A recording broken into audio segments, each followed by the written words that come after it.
Hello and welcome to Arise Your Mind. The word knight usually brings to mind a very specific image, doesn't it? A noble hero in shining armor, a champion of justice with a gleaming sword, riding a magnificent horse to rescue the innocent and win glory in honorable combat. We imagine chivalry, romance, and a life of thrilling quests filled with pageantry and honor. But the real life of a knight during the height of the medieval period in the 13th and 14th centuries was usually not romantic at all. It was a life born into rigid hierarchy, trained through brutal conditioning, and defined by the crushing weight of metal, debt, and duty. It was a world of extreme discomfort, financial ruin, and savage violence, only occasionally interrupted by moments of genuine glory. So tonight, we will leave the legends behind and see what it was really like. We will step into the suffocating prison of plate armor and explore the harsh economic realities that these warriors faced. We'll learn about the agonizing training they endured, the crippling expenses they carried, and why so many men born into this life died young, broken, and bankrupt. But before we dive in, please take a moment to like the video and subscribe. It's a simple and wonderful way to support the channel, and it means a great deal to me. I am also always curious to know where in the world and at what time you're rejoining me tonight, so I'd really love to hear from you in the comments. And now settle in, let the noise of the modern world fade away, and let us travel back to a time of mud, blood, and iron. Our story doesn't begin with a knight. It begins with a boy. Let's imagine that you are this boy. You are not yet a hero, not yet a warrior. You are simply a child, perhaps 7 years old, and you have just been sent away from home. Your father is a minor lord, a man who owns a modest estate, a stone manor house, and a few hundred acres of farmland worked by peasants. You are his second son. Your older brother will inherit everything. For you, there is only one path, the warrior class. You have been sent to live in the household of another lord, a friend or ally of your father, to begin your training as a page. This is not a school. This is an apprenticeship in violence. You wake before dawn in a cold, drafty castle chamber that you share with a dozen other boys. The stone walls weep with moisture. Your thin straw mattress does nothing to cushion the hard wooden bed frame beneath. You are always cold. The castle is never warm, even in summer. You dress quickly in rough wool clothing that itches against your skin, pulling on leather shoes that are already too small. Your day begins with menial labor. You serve the lord and his family at meals, carrying heavy platters of roasted meat, pouring wine into silver cups, and standing silently for hours while the adults eat and talk. You learn to move invisibly, to anticipate needs, to read the moods of powerful men.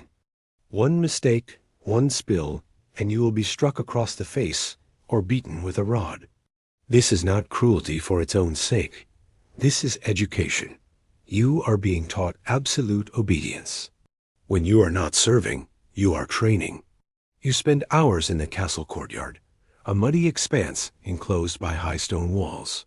Here, the master-at-arms, a scarred veteran knight with a voice like grinding stone, drills you relentlessly.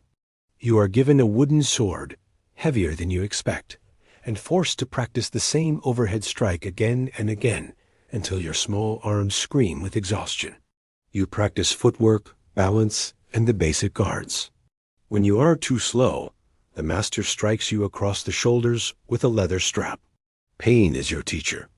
You also learn to ride. Not the gentle ponies of a child's imagination, but real war horses, enormous destriers bred for battle. These animals are taller than you, powerful and temperamental. You are thrown onto the horse's back without a saddle at first, clinging desperately to its mane as it trots around the yard. You fall. You fall again and again, hitting the hard-packed earth with bone-jarring force. You learn that fear is irrelevant. You must master the horse, or it will master you. As you grow older, perhaps 12 or 13, you are promoted. You become a squire. Now the training intensifies. You are assigned to a specific knight, and you become his personal servant. You sleep outside his chamber door, ready to respond to his call at any hour.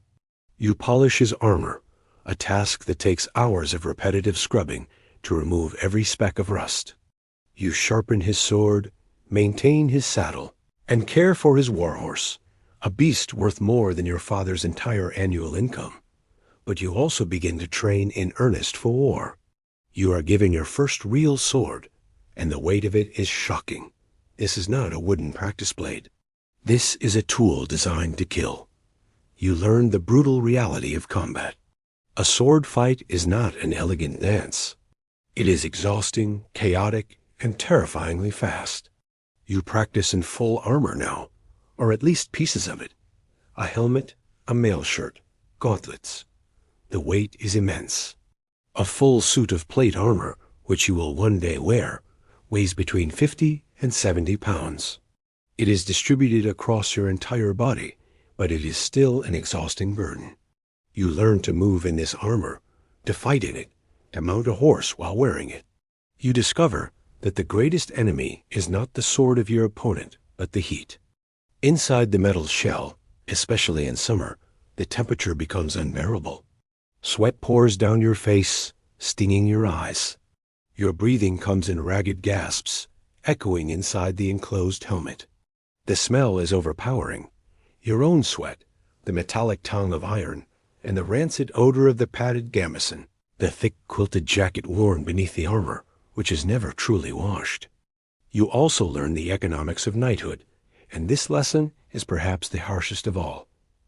A knight is not paid a salary. A knight is expected to fund himself. The cost is staggering. A suit of custom-fitted plate armor costs as much as a prosperous farm. A trained warhorse costs even more. Then there are weapons: swords, lances, daggers, maces. There is the tack and saddle, the pavilion tent for campaigns, the servants and grooms who travel with you. You realize with growing dread that when you are finally knighted, you will immediately be plunged into debt. The ceremony of knighthood, when it finally comes in your early 20s, is both a triumph and a burden. You spend the night before in the church, kneeling in prayer, ritually cleansing your soul.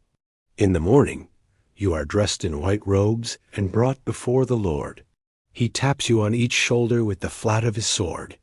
You swear an oath to protect the weak, to serve your Lord, to uphold the faith. The words are noble.